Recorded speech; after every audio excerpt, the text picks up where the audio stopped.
Siente el ruido de la calle. No hay más perros que no ladren. Se van hombres corriendo. Nada espera ni un momento. Los vapores de la aduana. Arriba, gente. La basura ciudadana. Los pedazos de una noche. Los amores. La noche del búho. Si querés capacitarte en bienestar y terapias corporales, 2026 es el año para impulsar tu camino profesional de forma independiente. Elegí masaje integral y auxiliar en kinesiología, auriculoterapia integral, digitopuntura, drenaje linfático, reflexología, masaje estético y técnicas de spa, aprendizaje práctico y presencial, pensado para vos. Inscribite hoy. Consulta a la web o llama 2409-1515 o por WhatsApp 091 49 15 15 de Mapá Tres Cruces. Caminos del Agua, deportes y recreación. Navegamos en canoa los humedales de Santa Lucía. Ecoturismo en el oeste de Montevideo. Escuela de canotaje en Santiago Vázquez. Seguinos en Instagram, @CaminosDelAguaUy o comunicate al 091-335-990. Escuela de canotaje en Santiago Vázquez. Presenta Arazul para su línea Asepsis. Desinfectante de amplio espectro. Utilizado en la industria alimenticia como bodegas, lácteos, frigoríficos, tanto para lavado de maquinarias como para envases y locales. A diferencia de amonios cuaternarios y lejías, Asepsis no deja residuos tóxicos ni clorados. Es de rápida acción y muy fácil eliminación. ¿Tenés una cervecería artesanal? Asepsis se encarga de proporcionarte una desinfección efectiva en minutos. Ideal para fermentadores, botellas y equipos de envasado. Mantén tu espacio cervecero impecable. Asepsis es amigable con el medio ambiente. Es la opción perfecta para los cerveceros que se preocupan por su producto y la sostenibilidad. No dejes que la contaminación arruine tu arte. Llámanos al 2-222-3910 arazul.com o arazul@arazul.com. La noche del búho. Muy buenas noches, amigas y amigos de la Noche del Búho. Bienvenidos a este streaming desde el Museo Támaro, conjuntamente para 970 Universal. En este viernes 14 de agosto, creo, estoy en la mesa con Fernando Villalba. Bienvenido, Fernando. 14 de agosto, ¿no? Estamos 14 bien. Por ahora. 14 de agosto. Por ahora no se movió. Estamos ahí, ¿eh? Estamos ahí. Y hay terremotos. Sí, está movida la Tierra. Temporales, esto, lo otro. En cualquier momento se mueve la Tierra. Cambiamos de uso horario, quién sabe. Exacto. Beatriz Berrospe detrás de cámaras. Buenas noches. Vamos a nombrar a los amigos de CUTSA. Siempre iremos contigo, con su bus turístico que siempre sale y recorre la ciudad de Montevideo. Y le mandamos un saludo a Nicolás Berreta de Barraca Tubo. Siempre decimos que el búho se va para Tubo. Ahí tenemos muchos colores a elección para las pinturas. Nicolás está con su barraca y ferretería Dúo en Expropios, José Valles y Ordóñez, 1995, esquina Comodoro Coe. El otro día hablamos de impermeabilizantes y de productos para quitar los hongos. Y nos comentó de una pintura muy buena que tiene una llanta de vehículo, digamos, reciclada adentro. O sea que una lata de 20 litros contiene una llanta. Y con eso impermeabilizan azoteas. Pero no se puede aplicar con rodillo, sino que tiene un pincel especial, porque es muy densa para aplicar, así que es un producto muy bueno. Bueno, es la vez de los poetas. Sí, es los minutos de los poetas. Los minutos. Porque estamos aquí más que nada ansiosos de que llegue el próximo jueves. El jueves 20. El jueves 20, el próximo jueves. ¿Dónde vamos a estar ahí? Ahí vamos a estar en un lugar que usted conoce bien, que es la Biblioteca Artigas. de la Junta Departamental de Montevideo, Palacio Gómez, un palacio que nunca fue habitado por su dueño, una cosa muy curiosa. Es cierto, algo de eso leí, que Sí. se lo pasó años haciéndolo. Sí, se pasó años, se construyó allá por 1882 y en el año 88 fue cedido a la Junta Departamental, que no era Junta era Junta Administrativa de Montevideo. Ujú.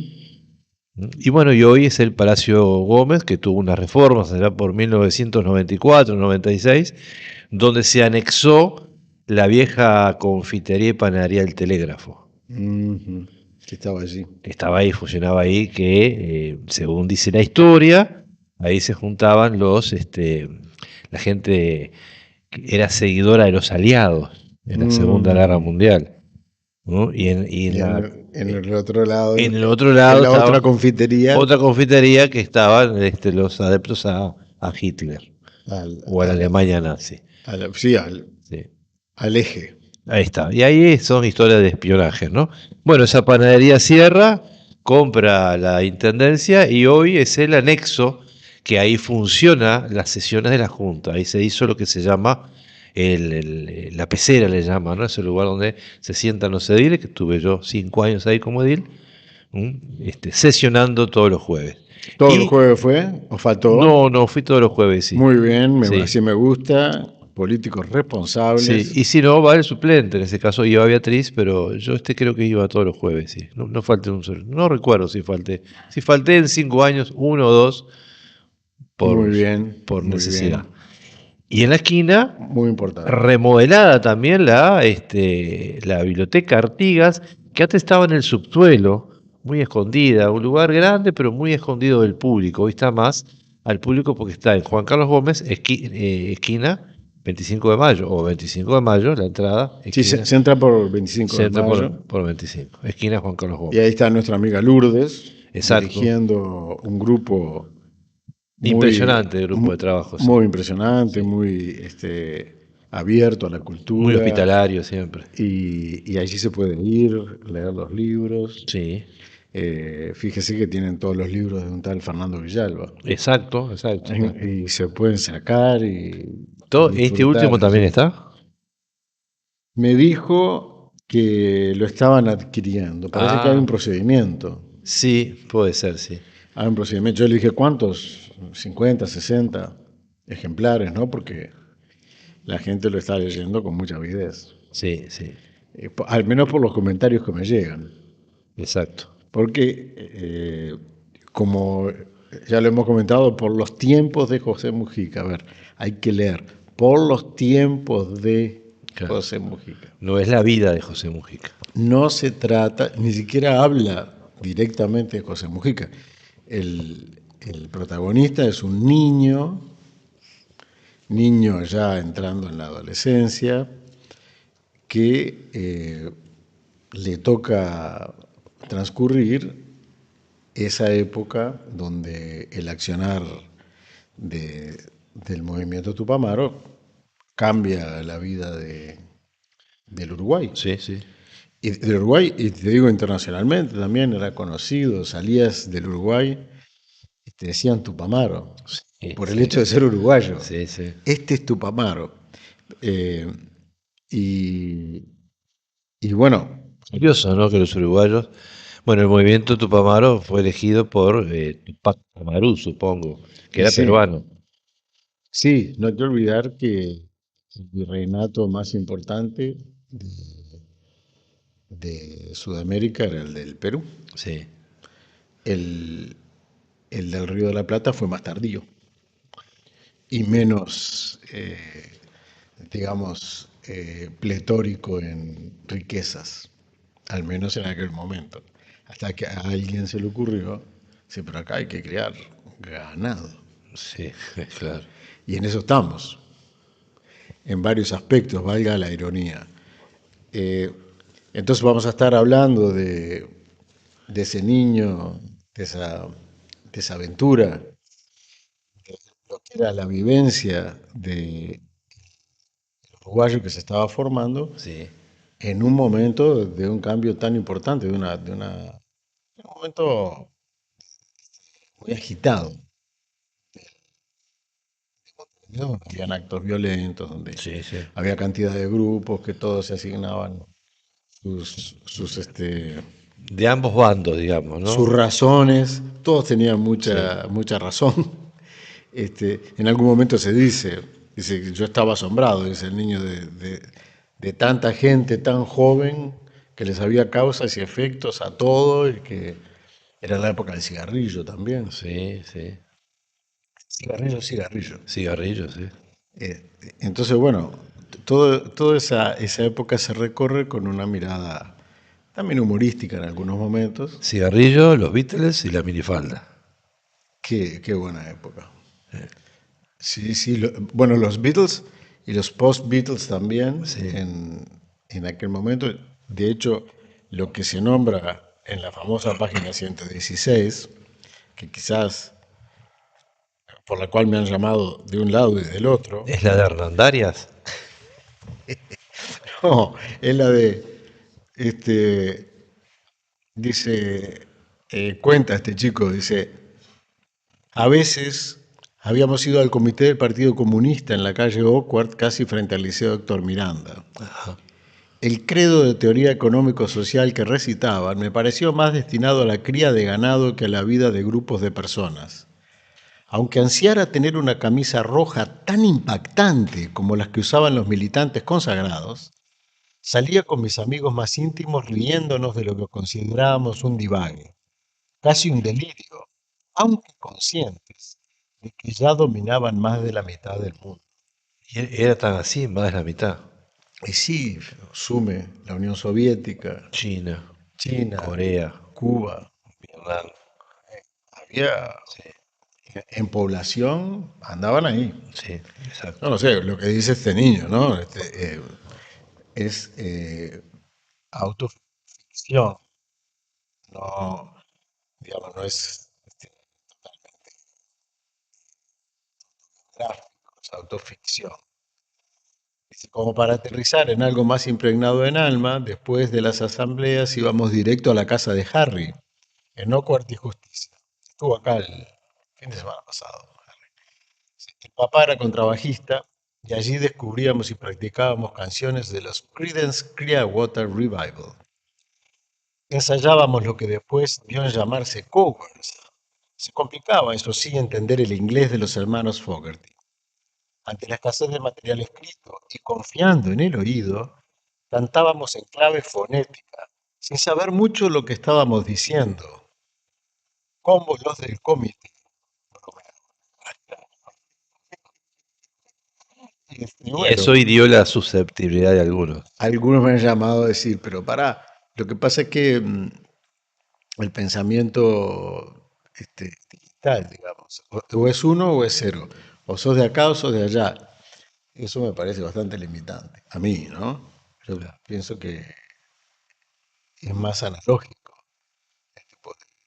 Y el pensamiento no tiene por qué estar alineado con este y con lo otro. Claro. Te pueden parecer cosas buenas de un lado, cosas buenas de otro, eh, y ser un libre pensador y un libre votante.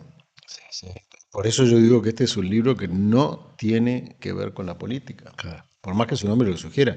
Su nombre parafrasea a Felisberto Hernández, homenajea prácticamente con su libro magnífico, Por los tiempos de Clemente Collins. Claro.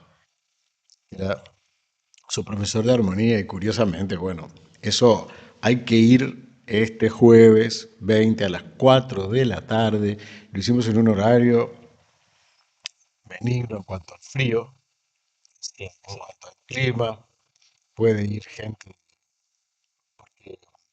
Ya tenemos experiencia que van algunas personas mayores, Sí, exacto. algunas.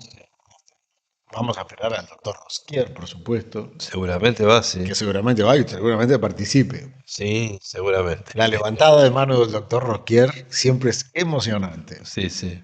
Y, y acá nombramos los covers de los Creedence. Y acá tenemos a una compañera que va a ir, la Córdoba acústica, así como mandábamos cuando éramos niños. Y va a ir nuestra cantante Evelyn López, quien cantaba con nosotros en sexto año de escuela. Y ahora, bueno, se ha convertido en una cantante de primerísima categoría. Y así la tendremos y vamos a interpretar algunos de los temas de los Creedence que hacíamos en aquella época. Para evocar un poco esto y otras, va a ir el pianista Leonel Bettinelli Ajá. y con él vamos a hacer algunos hechos del propio libro Y otros también. musicalizados, Música, sí. hechos de prosa de este mismo libro Está bien, Bolívar. con una ambientación musical. Y capaz, bueno, y también de otros que sigan algo coherente, que no sea un espectáculo disipado, sino Esta vez de ópera enhebrado. no tenemos nada. No, ya están allá en Alemania No los podemos traer en un charter. y yo creo que Juntamos unas monedas, sí. yo creo que la Junta podría ponerse ahí, ¿no? Sí, Con- sí. gastan Hacer- en cada cosa. Podemos presentar una minuta de aspiración. Una minuta de aspiración y que un pasajecito. Serían 4 porque tienen que traer a los nenes, Claro. porque en Alemania el tema niñera y todo eso es complicado. Sí. Y sí. No, bueno, y dejar una niñera varios días con los niños son pequeños. Pero complicado por costos o porque no se consigue. Por ambas. Por ambas. Por ambas cosas. Igual, debo confesar que una vez, es una anécdota divertida, por eso, para la noche del búho, que bromeamos a veces. Me dice, ¿te animás a quedarte con el nene, ¿no? Hasta que llegue la niñera, después te vas, porque saben que a mí me gusta mudarme. Voy a estar en Alemania, no voy a estar dentro de la casa. Y digo, sí, no pasa nada. Aparte, Alemania me encanta porque no entiendo nada de lo que nadie me dice. Entonces es una sensación muy interesante estar allí y no poder expresarte ni que te puedan decir nada ni nada. Hay mucha gente que habla inglés y eso, pero me gusta esa sensación de aislamiento en medio de una multitud inclusive. Y sí, yo me quedo a cuidar a la niña, no pasa nada, hasta que llegue la niñera. Y ahí, la puerta, llega la niñera, una chica, una rusa, simpática. No entendía nada, pero estábamos entendiendo que estábamos siendo muy simpáticos uno con el otro, y bueno, y el nene que la abraza, y esto, y todo lo contrario a lo que uno piensa que puede haber en Alemania, un afecto muy lindo. Sinceramente me dieron muchas ganas de quedarme. Yo me quedo, no salgo. Pero bueno, eh, salí, sí, digo, cumplí con la promesa y, y bueno, no nos podemos traer, pero pienso que capaz convencemos inclusive de leer alguna cosita a nuestro colega Jorge Aramendía Paisé, Puede ser. porque ha leído con mucha expresión algunos poemas del Vaivén, la ley del girasol. Exacto. Así, quién sabe, En el programa pasado fue. claro, un poco para variar las voces. Sí, claro. Entonces, en eso, a eso he venido hoy, a arengar a la audiencia de la Noche del Búho. Vengan a la Junta Departamental, a la Biblioteca Artigas de la Junta Departamental. Que vamos a orientar al público. La Junta Departamental está en la calle 25 de Mayo 629 y la biblioteca en 25 de Mayo 609, esquina Juan Carlos Gómez. Está al lado. Sí, se puede entrar por ambas, porque entras por la Junta y te dirigís a la biblioteca y llegás. Pero la otra entrada es más directa. Y el edificio está muy lindo. Ya ir a ver el edificio vale la pena. Sí, es un edificio muy gótico, Muy ecléctico, gótico, ¿no? ¿Quién sabe, Jorge Le vamos a preguntar. Paisé nos dé alguna pauta Sí. después? Sí, sí. cuando venga. Todavía no se ha presentado. Las referencias que hay allá en los folletos dicen eso, y que en un tiempo estuvo muy ruinoso, y que el que hizo mucho por él fue Mariano Arana en la recuperación. Pero se caían todos los escombros del revoque. Me acuerdo de una entrevista que tuve con Arana en que se manifestaba opuesto, en eso coincidimos, a los cambios de nombre de las calles. Sí, sí, sí. Yo tuve una trenzada con él en la radio. Por favor. Sí, sí. Es brutal. Sí. ¿Por qué ese cambio de nombre de las calles? Exacto. ¿Por qué también esa prevalencia de políticos en los nombres de las calles? Sí, se cambió. Si hay tantas otras personas relevantes e importantes para recordar, o lugares, o fechas, o lo que sea. Ojo, como dice inclusive, aquí hay una frase que dice Mujica en algún lado, que dice que la ciencia tiene que estar presente en la alta política. Claro. Y más que nunca hoy, que hay que entender tanta cosa. La inteligencia artificial, que los medicamentos. ¿Qué se hace? Acá está, en la página 27. Ni los grandes estados nacionales, ni las transnacionales, y menos el sistema financiero, deberían gobernar el mundo. Claro. Bueno, cualquier semejanza con lo que está sucediendo. Dice, necesitamos a la alta política entrelazada con la sabiduría científica. La inteligencia y no el interés deben estar al mando. Y bueno.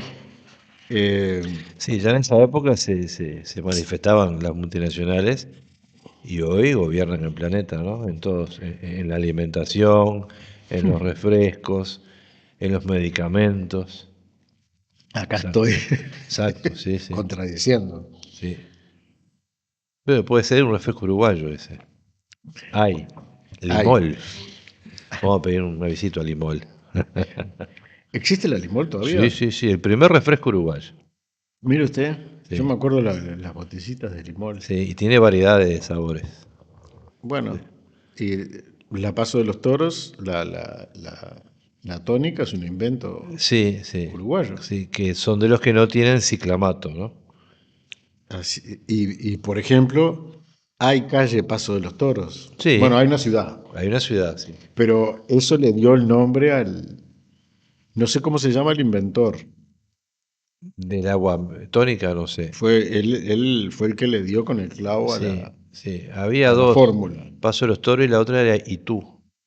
Agua tónica y tú llena de vida, decía él. Sí, sí. Y bueno, y lleno de vida va a estar este evento. Jueves 20, los esperamos. La entrada es gratuita. Aunque bueno, se aprecia, no sé,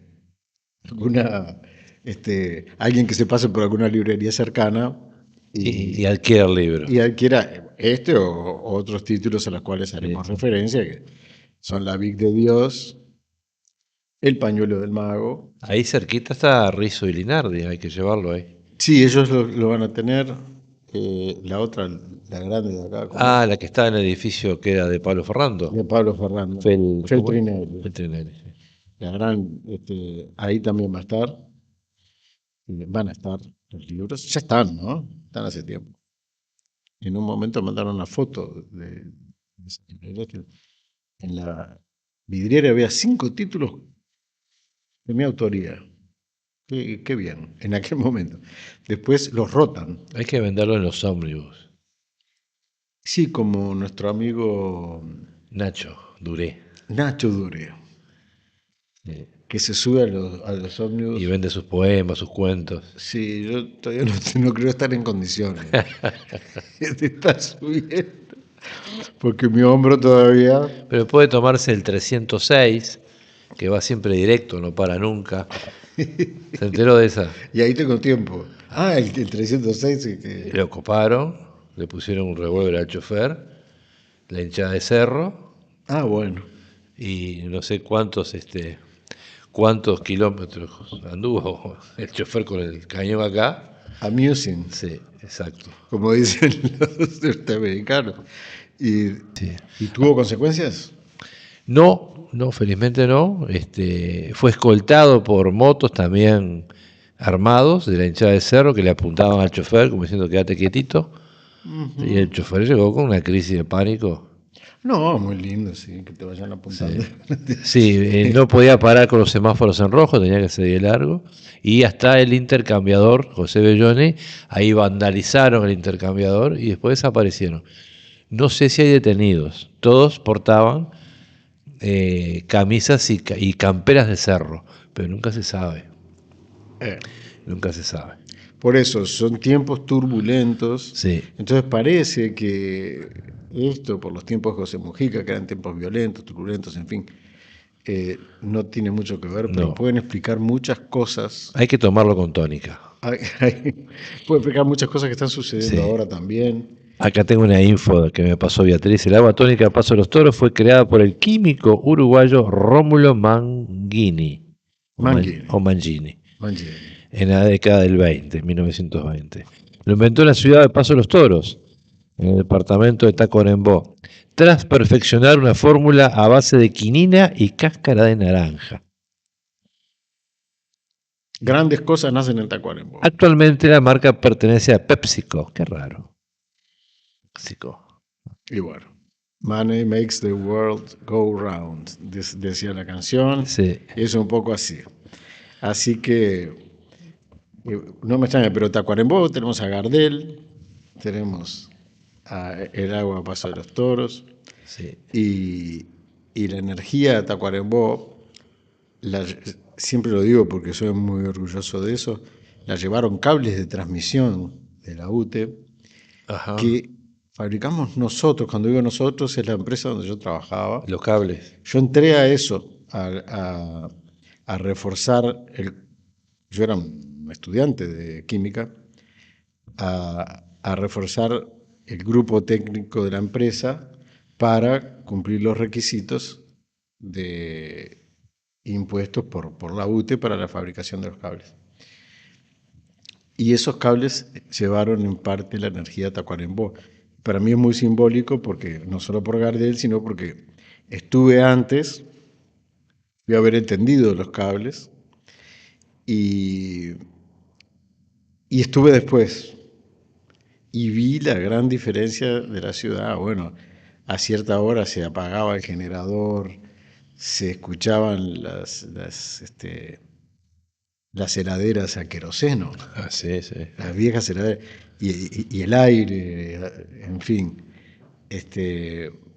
donde se respiraban esos humos, y después la llegada de la electricidad en lo que cambió, cómo cambió la vida de las personas, Sí. cómo las épocas, por los tiempos, van pasando. Exacto. Y acá tenemos por los tiempos de José Mujica. No es un libro político. Los de un lado me dicen una cosa, los del otro lado me dicen otra. Es que no se trata de eso. Se trata de situar y de también, Mujica hacía citas que eran propias, pero muchas veces inspiradas en otros pensadores. Sí. En algunas está aclarado eso. Él mismo lo decía, esa es una frase de Churchill, Claro. o de quien sea. Entonces, bueno, eso sirve para hilvanar un poco el libro. Los esperamos este jueves, a las 16:04 de la tarde. Al lado hay confiterías, se pueden comer unos bizcochitos, nos Sí, pueden sí. convidar. Es una zona muy llena de... Y ahí dentro hay un lugares. café, Sí, Parla Café, está ahí. Parla Café, per parlare. Se puede conversar ahí adentro.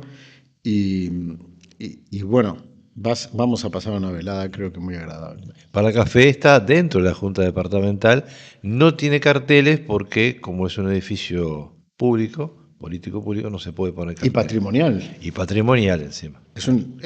Para mí es uno de los más, es una de las construcciones más interesantes que tiene Sí. Montevideo. Sí, sí. Ya ir para visitar el edificio vale la pena. Y encima vamos a estar ahí rock and rollando, Sí. los Creedence, que va a estar nuestra compañera en la guitarra. y Evelyn López en la voz, Betty Nelly en el piano y algunos otros invitados. Muy bien. Bueno, muy bien. Nosotros tenemos que ir a una pequeña pausa. Vamos a una pequeña pausa y ya volvemos con más La Noche del Búho. La Noche del Búho. Muy bien, continuamos con La Noche del Búho desde el Museo Támaro, conjuntamente para 970 Universal. Te cuento que Támaro es una casa que existe desde 1888 y diseña y fabrica medallas, plaquetas, insignias, premiaciones, trofeos. Está en la calle Juncal 1429 y el museo está en la calle Juncal 1425, justo encima de la propia Casa Támaro. Muy bien, estamos aquí con el doctor Jaime Rosquier en la mesa. Jaime, bienvenido, ¿cómo le va? Muy bien, buenas noches. Buenas noches. Jaime, usted estaba viendo, fue durante más de 2 décadas asesor internacional de la Organización Mundial de la Salud y de la Organización Panamericana de la Salud. Sí, en la época que trabajé en VIH-Sida y enfermedades de transmisión sexual. Ahí está. Justamente yo quiero agradecer sí. a la OMS por haberme dado a mí los conocimientos para poder yo difundirlos a nivel nacional e internacional, y a mi señora, la psicóloga Sandra Crismariu, que me facilitó el libro de Donini de Sexualidad y Familia, Crisis y Desafíos frente al siglo XXI, que ya lo hemos tratado. Sí. En el día de hoy vamos a seguir con el capítulo del doctor Antonio Daniel García Rojas, licenciado en Psicopedagogía y máster en Sexualidad Humana y Educación Sexual de España y Andalucía. Y lo que vamos a hablar es de los mitos sobre la sexualidad. Pero antes de eso, voy a decir dos frases. Bien, a ver. Que intentan hacer pensar a las personas que lo más importante en la vida y en la sexualidad es el vivir el aquí y el ahora. Porque el futuro es ahora. Y en base a eso vamos a utilizar 2 palabras. 1, la felicidad, y 2, la serenidad. Para mí, la felicidad es sinónimo de serenidad del cuerpo, de la mente y del espíritu. Para Espido Freire, escritora española, premio Nobel, premio Planeta de Literatura, decía que la felicidad no aparece cuando la perseguimos con obsesión, sino cuando somos capaces de vivir con plenitud el presente. Y al mismo tiempo decía, la serenidad no suele encontrarnos cuando la buscamos desesperadamente, sino cuando dejamos espacio para vivir y replantear la manera en que nos relacionamos con nuestras emociones y con el tiempo. Mire qué profundo. Bueno, después de pensar un poco, vamos a los hechos concretos de la sexualidad. Ya hablamos en audiciones anteriores, sobre todo en la antepenúltima, sobre algunos criterios sobre mitos de la sexualidad humana. Sí, sí. Hoy vamos a hablar de mitos sobre la masturbación, mitos sobre los roles y la orientación sexual, mitos sobre los métodos anticonceptivos, y vamos a hablar sobre mitos relacionados con las enfermedades de transmisión sexual y el VIH-Sida. Bien. Con respecto a la masturbación es sinónimo de autocomplacencia. Es el sexo en solitario. El primer mito dice, según este autor, cuando una chica se masturba siempre se mete el dedo dentro de la vagina. Eso no es siempre. Y existen, en este aspecto, tengo que decir que desde el punto de vista científico, la mujer no tiene un solo punto erótico en el cuerpo, sino muchas partes eróticas. O sea que no es como el hombre, que tiene la parte erótica puesta fundamentalmente en el miembro, las bolsas, en las zonas cercanas, sino que la mujer tiene las zonas eróticas difundidas en el cuerpo. ¿También son llamadas zonas erógenas, puede ser? Erógenas o eróticas, Ahí está. bien. Bien. Detrás de las orejas, en la cara, en los labios, en el cuello, en los senos, en el pezón, en la areola, alrededor de la vulva, en el clítoris y en lo que se llama punto G. Que no es el clítoris. No. Bien. El famoso punto G, que ha sido muy discutido, porque algunos no lo admiten, existe. El punto G es una zona ubicada por debajo de la cara superior de la vagina, por debajo de la uretra. O sea que está ubicado entre los pequeños labios, recubierto por los grandes labios, y ahí entre los pequeños labios, cuando uno entra en la vagina, 1 o 2 centímetros, esa pequeña superficie es la erótica de la mujer. Pero la mujer puede tener erotización por el punto G, por el clítoris, por las zonas erógenas. Hay mujeres que solo succionando el pezón, como cuando le dan leche a los niños, a los recién nacidos, Sí. tienen sensaciones voluptuosas, o sea que es como si el esposo o la pareja le estuviera succionando el pezón o dándole besos detrás de la oreja. Hay mujeres que son muy sensibles, otras son poco sensibles y no llegan al orgasmo, que son las mujeres frígidas. Bueno, entonces vamos a ir a otro ítem que decía así: que la persona que se masturba le salen granos y se debilita su médula espinal. Eso es un disparate sacado de un libro de Agatha Christie. No sé de dónde. Claro, sí, sí. Otro ítem dice que las personas casadas o con pareja estable no se masturban. Bueno, la masturbación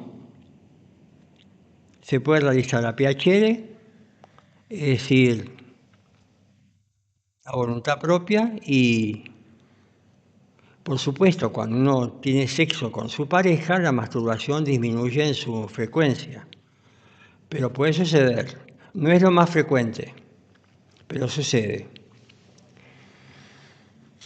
El otro ítem dice que la masturbación es frustrante sexualmente y menos satisfactoria que el coito. No, no es así, porque el que tiene una fantasía y se masturba goza con la fantasía de la misma forma que goza con la fantasía en la relación sexual. Claro. Después otro ítem dice que las mujeres no se masturban. No es cierto. La mujer tiene la misma necesidad de placer que el varón, y la masturbación masculina y femenina son similares con diferencias de sexo. Claro. Después el otro ítem dice que solo se masturban las personas inmaduras. No, no es así. La masturbación es un fenómeno inconsciente. Fíjese usted que los niños se masturban. Un niño, cuando se encuentra el pene, o la niña la vulva, se tocan y sienten placer al tocarse, entonces se siguen tocando. Eso es una masturbación. Claro, exacto. Es un principio de juego sexual. El otro ítem dice que la persona que se masturba puede enviciarse. Viciarse. Enviciarse. Ah, enviciarse. La persona que escribió esto está trastornada mentalmente, porque el sexo no es un vicio. Claro.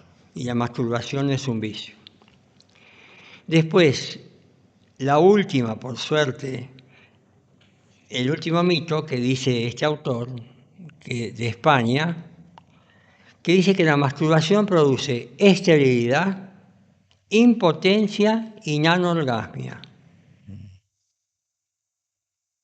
Son tres cosas distintas que no tienen ni ton ni son y que no corresponde mencionarlas porque son tres disparates uno atrás de otro. Bueno, ahora vamos a ver los mitos sobre los roles y la orientación sexual. El primer mito dice que los homosexuales son más creativos que los heterosexuales. Yo me pregunto, el autor, ¿creativo en qué? Si es creativo en la sexualidad o creativo en el mundo profano. En realidad hay homosexuales muy intelectuales, muy talentosos, como heterosexuales muy talentosos. De modo que este mito no tiene razón de ser. Después dice, otro mito, que las lesbianas necesitan un hombre de verdad. Una lesbiana es una mujer que tiene relaciones solo con mujeres y no con hombres. Sí. Y acá dicen que si tuviera un hombre de verdad no sería lesbiana. Eso no es así, porque la persona que es homosexual o lesbiana, o homosexual masculino, es porque tiene una figura de identificación del mismo sexo en su mente y su orientación va hacia el mismo sexo.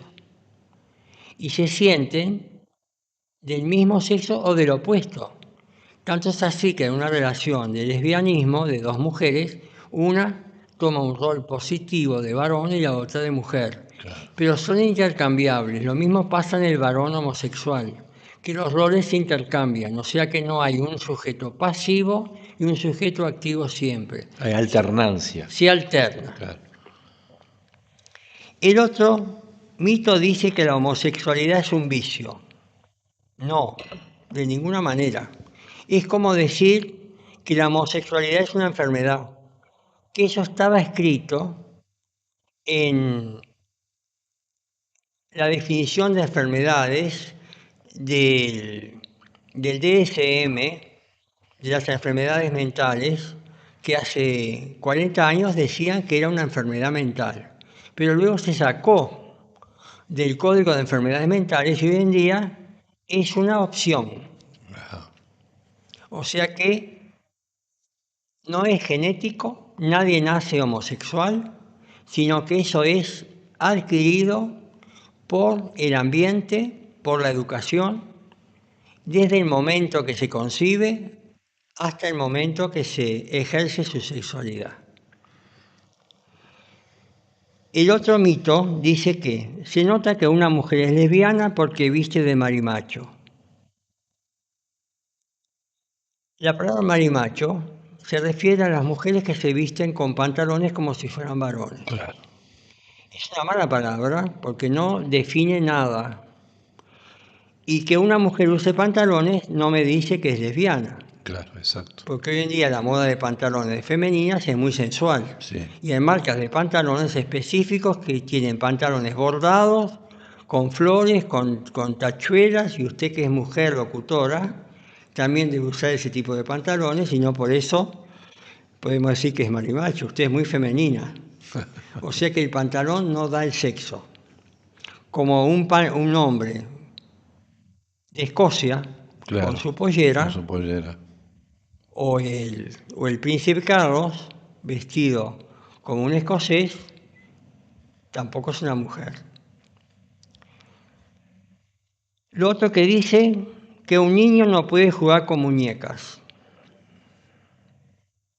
¿Por qué no puede jugar con muñecas? Un niño puede jugar con muñecas y muñecos, porque tiene que aprender a ser padre y a ser hermano.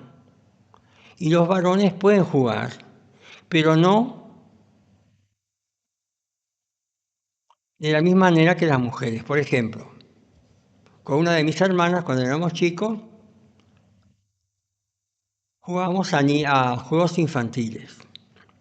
Pero los juegos infantiles definen las características de hermandad, las características sexuales. Y muchos juegos infantiles son juegos sexuales. Por ejemplo, un niño que juega con otra niña a escuchar el corazón y a desnudarla para ver cómo funciona el organismo, esos son juegos sexuales.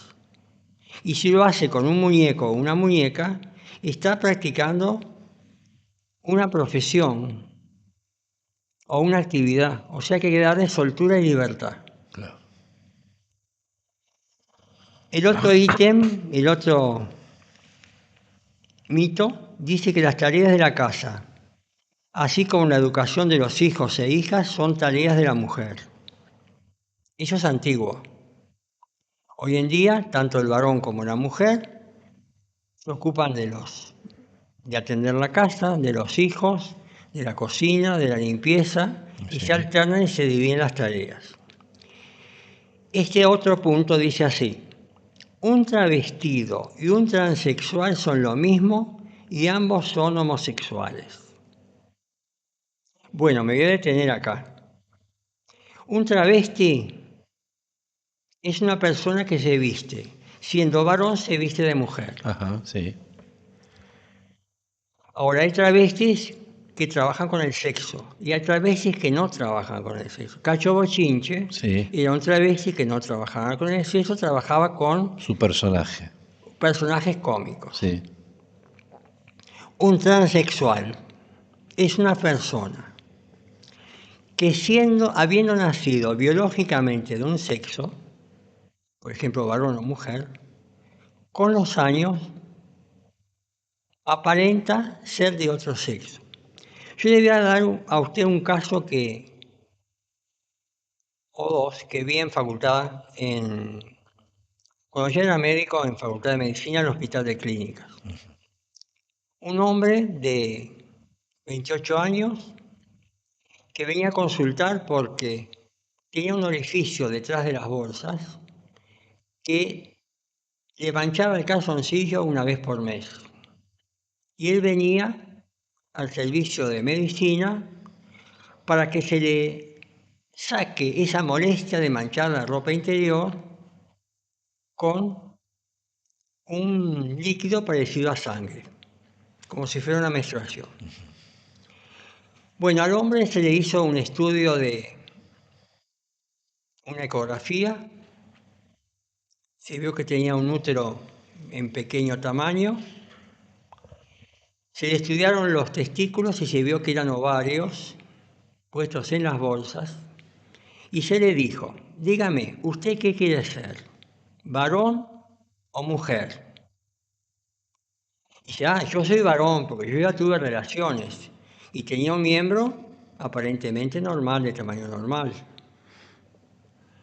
Entonces al hombre se le sacaron los ovarios, se le pusieron pelotitas de plástico, se le sacó el útero en miniatura, se cerró el conducto vaginal y se le dieron testosterona para tomar. Porque no tenía testículos. No tenía testículos. Ajá. O sea que el hombre tenía caracteres sexuales secundarios por las hormonas, o sea que era un transexual biológico. Biológico. Exacto. Pero están los transexuales no biológicos, que son el hombre que quiere ser mujer, que acude a un cirujano plástico o especialista en sexo para que le inyecte prótesis mamaria o que le quite el miembro y que de las bolsas le reconstruyan una vulva y una vagina a partir de los órganos que tienen en el periné. Es una operación en varias etapas. Claro. Hay gente que se ha muerto en eso, en cada una de las etapas que son progresivas, porque todo de una vez no se puede hacer. Claro. Bueno, hay gente que se arriesga y lo consigue. Hay gente que tiene mucho dinero y lo hace.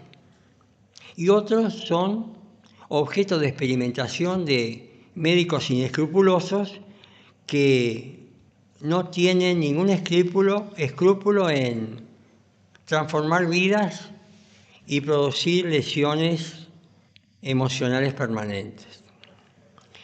Bueno, después El otro ítem, que yo en realidad ya lo contesté, dice que los homosexuales tienen un problema genético. No, la homosexualidad se adquiere por la educación y por la formación en la familia y en el ambiente y en la sociedad. Después dice, otro ítem, otro mito, tener fantasías homosexuales implica que se es homosexual. Bueno, no es así. Una fantasía es un pensamiento, pero una cosa es el pensamiento y otra cosa es la práctica. Lo mismo pasa con los heterosexuales, que tienen fantasías heterosexuales que están en la cama con Gina Lollobrigida y funciona mejor, pero si piensan que están con, no sé, con otra persona, pueden tener problemas de erección. Claro. O sea que la fantasía sirve para mejorar la erección del miembro y la relación sexual. Y a la mujer también le sirve para erotizar sus partes sensibles. O sea que aumenta la potencia o aumenta el erotismo. Aumenta el erotismo. Claro. O sea que la fantasía es buena. Y cuando uno va a ver películas eróticas, no pornográficas, sino románticas, Sí. vuelve a la casa con una fantasía. Ese actor o esa actriz que le queda en la mente de la mujer o del hombre y que después le sirve para tener una buena relación en pareja. O sea que es lindo ver películas románticas, aunque a algunos hombres no les guste, pero a las mujeres sí. Y si una mujer es romántica, el hombre queda más satisfecho. Claro. Porque la relación siempre es de a dos. Exacto. Bueno, ahora vamos a hablar de los mitos en torno a los métodos anticonceptivos. Con respecto a los métodos anticonceptivos, ¿queda poco tiempo? Quedan, pero me puede hablar, sí, quedan 5 minutos. Que ya vimos algunos, como ser el preservativo para el varón. Hay mitos que son 11. A ver, los podemos nombrar, sí. Y yo iba a mencionar en el día de hoy una característica que es poco frecuente en Uruguay, que es el preservativo femenino, que pensaba leer las instrucciones en 2 minutos. Es más, hay gente que ni sabe que existe. No. Sí. Usted sabe que el preservativo femenino consiste en un tubo de un material que no es látex, que es caucho natural. Caucho natural. Que tiene 2 aros. Un aro en el borde del tubo y otro en la parte profunda. Ajá. Los aros son flexibles, de modo que la mujer con 2 dedos aprieta el aro profundo y se lo mete con 2 dedos en la parte profunda de la vagina. Digamos hasta la boca del útero. Cuello del útero. Hasta el cuello del útero. Una vez que lo colocó en el cuello del útero, debe sostener con sus 2 dedos el aro que queda por fuera de la vulva para que no se vaya para adentro cuando el hombre la penetra. Ajá. Una vez que se produjo la relación sexual, lo que tiene que hacer la mujer es cerrar el aro externo. El aro externo, sí. Dar una vuelta y girar para que al sacarlo no salga el semen, sino que quede retenido dentro de la cavidad de esa bolsa de caucho que tiene la característica de no dejar pasar ningún virus del VIH y ninguna bacteria. Perfecto. Entonces, una vez que eso hace, lo desecha. Al igual que los masculinos son descartables. Son descartables. Bien. Son un poco más caros. Y en el Uruguay se consiguen a nivel hospitalario en personas con situaciones sexuales con problemas, en personas que trabajan, las trabajadoras sexuales, o personas comunes que tengan una enfermedad de transmisión sexual, o una sífilis, o un VIH, o un SIDA, en personas de familia que deban consumir. Y el hospital o el sanatorio o las mutualistas le dan la cantidad necesaria para el tiempo necesario. ¿Cuánto hace que existe este? Bueno, Cuando usted comenzó a batallar con los preservativos en los primeros años del HIV, no existía esto. Bueno, cuando empecé a trabajar, sabía que existían, pero no había en Uruguay. Ah, no había en Uruguay, claro. Estos que tengo en mi poder son de Malasia y son de uso en Estados Unidos y Reino Unido, en Londres. Ajá. Y dicen female condom, o sea, condones femeninos en inglés. Sí. En realidad, el hombre lo puede utilizar como práctica, a ver si le resulta más placentero que el condón masculino, que a veces comprime, Claro. y resulta un poco incómodo. Bueno, yo quiero leer los mitos en torno a los métodos anticonceptivos en forma breve. Sí, bien. Los leemos. Un par de minutos tenemos, ¿sí? Creo que da bien. Bueno, dice así, que durante la menstruación no hay ningún riesgo de embarazo. Durante la menstruación. Hay que tener cuidado, porque muchas veces la mujer no menstrua, sino que tiene una pérdida en el momento de la ovulación y se embaraza. O sea que no significa ovulación a menstruación. Claro. La ovulación sucede en la mitad del ciclo menstrual. O sea que si el ciclo es de 28 días, la ovulación es el día 14. Si el ciclo es de 30 días, la ovulación es el día 15. Claro. Y si el día 14 o 15 hay una pérdida, ese día es de riesgo. Es de riesgo. O sea que hay que cuidar las fechas. Exacto. Después, dice que la píldora del día después es un buen método anticonceptivo. La píldora del día después, que la mostramos acá, sí, la vez anterior, es un método para las personas violadas o que no quieren tener familia o en situación de riesgo, pero no es un buen método anticonceptivo porque es una dosis altísima de hormonas que se dan en forma inmediata y que produce en su descenso una caída del endometrio, de la parte interna del útero, y que si se utiliza como método anticonceptivo todos los meses o todas las veces, es perjudicial. Es perjudicial para la salud. Claro. Después, el DIU y el diafragma dice que solo sirven para mujeres casadas o con pareja estable. No. El DIU es otro método anticonceptivo. Es el diafragma intrauterino, que es una espiral, y lo colocan los ginecólogos dentro de la cavidad uterina, que al estar abierta, el óvulo cuando sale más rápidamente y no permite que sea fecundado. Sin embargo, yo tengo pacientes cuyos niños han nacido con el DIU en la frente. O sea que el DIU no es un método seguro. Claro. Así como no es seguro el preservativo femenino, como no es seguro el masculino, porque frente a cualquier rotura o problema en la manipulación, se mezcla una gotita de semen con millones de espermatozoides, que hay 200 millones. Fíjese que si basta con uno, y con el líquido preseminal, y si tiene juegos anteriores, el preservativo condón debe ser utilizado antes del inicio de la relación sexual. Claro. Y no después de los juegos sexuales, de contacto sexual, porque la secreción seminal ya contiene espermatozoides. Exacto. Eso es muy importante. El otro mito decía que la píldora anticonceptiva disminuye la libido, que no es cierto.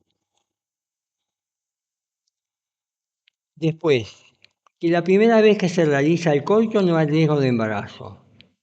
Tampoco es cierto. Se puede embarazar el primer día de la boda. Seguro. O sin boda también. La píldora puede causar esterilidad y por supuesto engorda. Bueno, no causa esterilidad.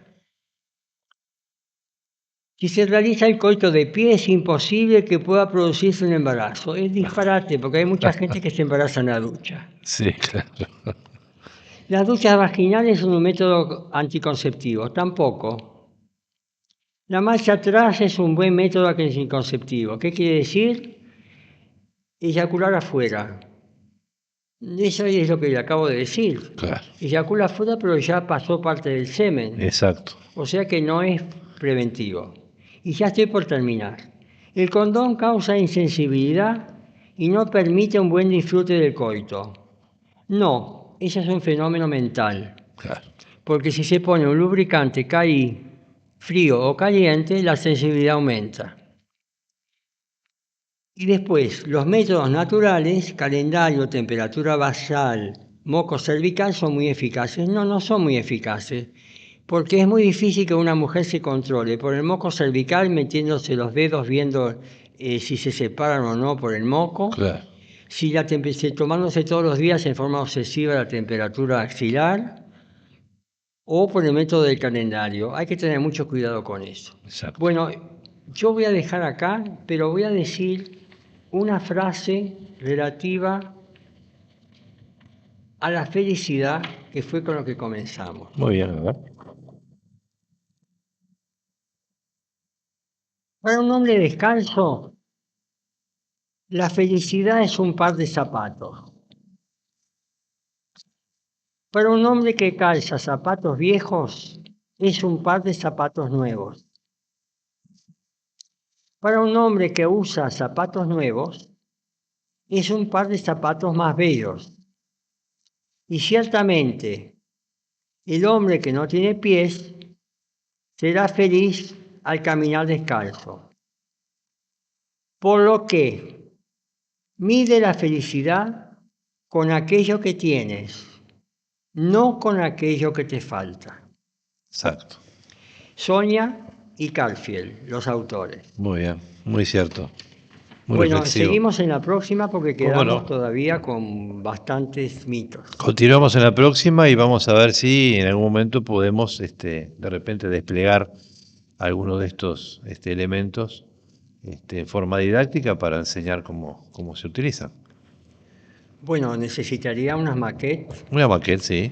Podemos proveer. Sí. Y autorización de la editorial. ¿Cómo no? Sí. Perfecto.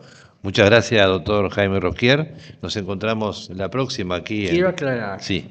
que mi intervención es puramente científica. Sí, está clarísimo. Y no está ajena a la realidad. Bien. Y está basada en mi experiencia de varias décadas de médico y especialista en la materia. Muy bien, perfecto. Muy bien. Muchas gracias, como siempre. No, muchas gracias a usted. Nosotros vamos a una pequeña pausa y ya volvemos con más La Noche del Búho. La Noche del Búho. Muy bien, amigos, continuamos con La Noche del Búho. Estás en el Museo Támaro conjuntamente para 970 Universal.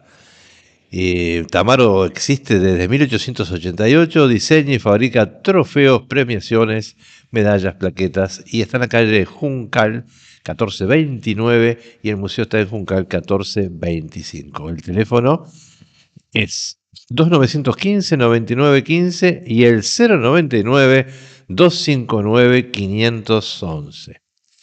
Muy bien, y estamos en la columna de artes. En este caso vamos a hablar con Jorge Aramandía Paisé, que ya le damos la bienvenida. Hola, Gustavo. De integración de las artes plásticas a la arquitectura.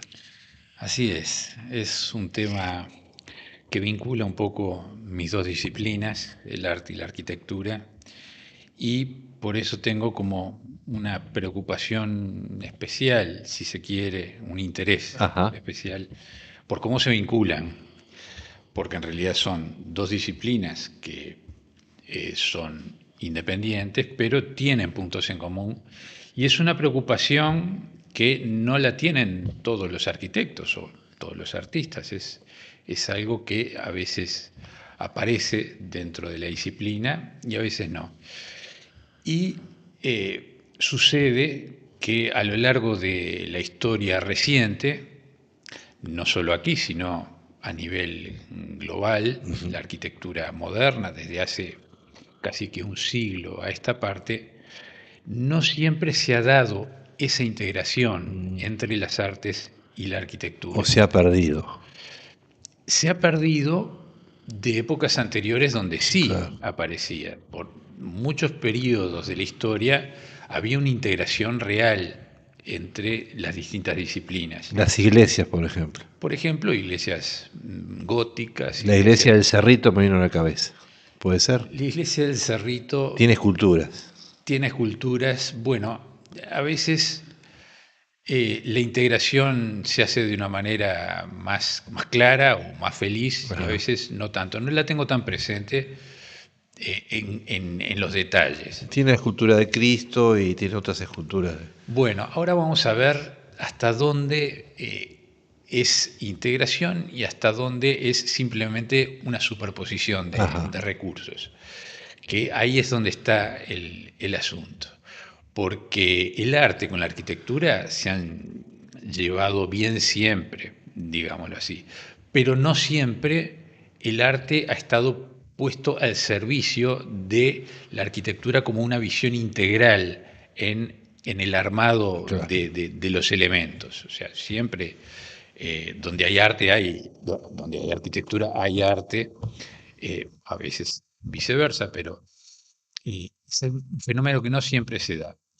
Y hasta principios del siglo XX, digamos que la formación de los arquitectos incorporaba también como una formación artística en la visión de esa componente, porque la arquitectura tenía muy presente, incorporaba mucho la plástica, no solo el arte, sino la artesanía. Cuando uno hacía un friso en estuco, ¿no? Un determinado diseño que había por todos lados, diseños, bueno, eso era artesanía, porque cuando es un motivo que se repite, obviamente tiene mucho de artístico en el diseño del patrón, pero es artesanía, y estaba lleno de artesanos de todas las disciplinas que han desaparecido con el tiempo, porque era un tipo de arquitectura que incorporaba oficios que ya no están, el hojalatero, bueno, los vitrales, muchas cosas que hoy día cuesta muchísimo encontrar. Porque bueno, la arquitectura ha ido evolucionando, han ido cambiando las modas, los criterios, las tecnologías. Entonces, a partir de los años 20 o 30 de 1900, es como que se empieza a dar un cambio de paradigma de cómo tiene que ser la formación del arquitecto, y el arquitecto se va como desprendiendo de toda esa formación artística que antes era como muy natural dentro del bagaje que tenía que tener, no solo cultural, sino de oficio del arquitecto como formación profesional. Y el arquitecto tenía que saber dibujar, pintar a la acuarela, y tenía que ser como un pequeño artista metido ahí dentro de la cosa para poder expresar, expresarle a los artistas y a los artesanos cómo debían hacer esas molduras, esos detalles. Entonces el arquitecto tenía que saber describir de la mejor manera posible para que después se pudiera ejecutar a través de esos otros rubros. Me vino a la cabeza, no recuerdo el arquitecto, el edificio que tiene un indio a caballo en Pocito. Sí, en el Yauri, y es en la Leyenda Patria. Sí, ahí está. Sí, bueno, eso es como en los años 30 o 40 capaz, es como una especie de mezcla entre Art Deco, el motivo, y arquitectura ya medio racionalista. ¿Cómo se llamaba el arquitecto? Es fantástico ese indio a caballo, ¿no? Sí, precioso. Además queda de frente, uno va por el Yauri y se lo encuentra de frente al indio. Bueno, ya me va a salir. Entonces, hasta ese momento más o menos había como una visión integral de la cosa. Lo que sucedió, apareció el movimiento moderno, la arquitectura renovadora, fines de los años 20 y demás. Entonces empezó a eliminar todo eso que se veía como superfluo o de otra época. Entonces hicieron como una ruptura con el pasado, y se llamó arquitectura moderna, empezó como de cero desde el planteo tipológico, el planteo formal, el planteo a todo lo tecnológico, a todos los niveles. Entonces, el arte con la arquitectura se empezaron a disociar y de a poco el arquitecto se fue olvidando del artista en su forma de hacer. Entonces,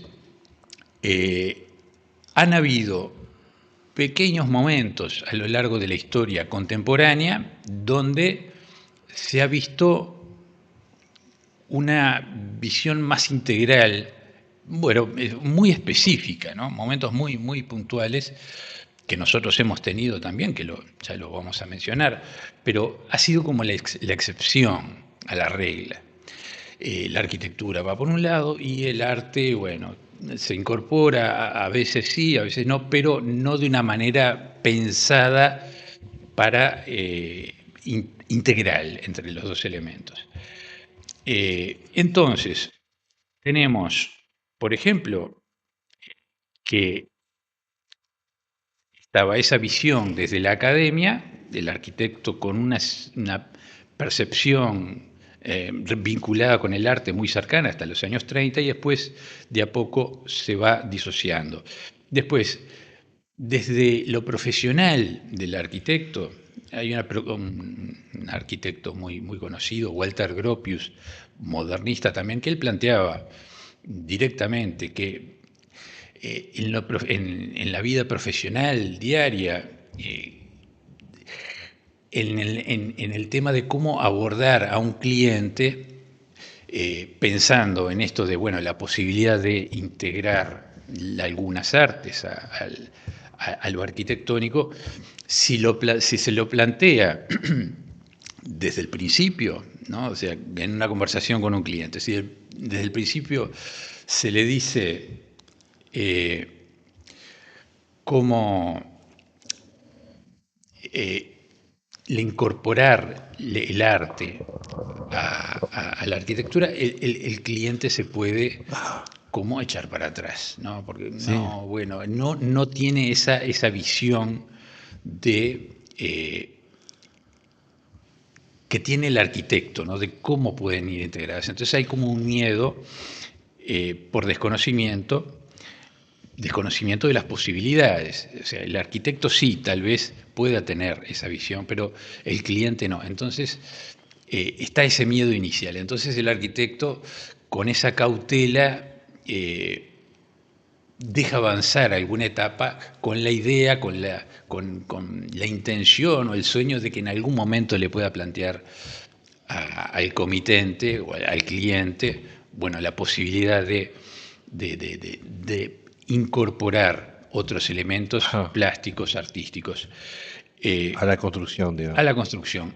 Pero también está una componente económica, ¿no? Que cuando uno ve la arquitectura urbana, normal, no tiene el arte hoy incorporado a esa arquitectura, entonces, bueno, el cliente lo ve como un costo mucho mayor, un costo extra, bueno, incorporar otros recursos que de por sí no tiene, entre comillas, por qué tenerlo, si igual la arquitectura funciona igual, ¿verdad? Entonces, están esas condicionantes desde distintos lugares, desde lo social, desde lo profesional, desde la formación del arquitecto, que no siempre han pensado en el tema como algo integral.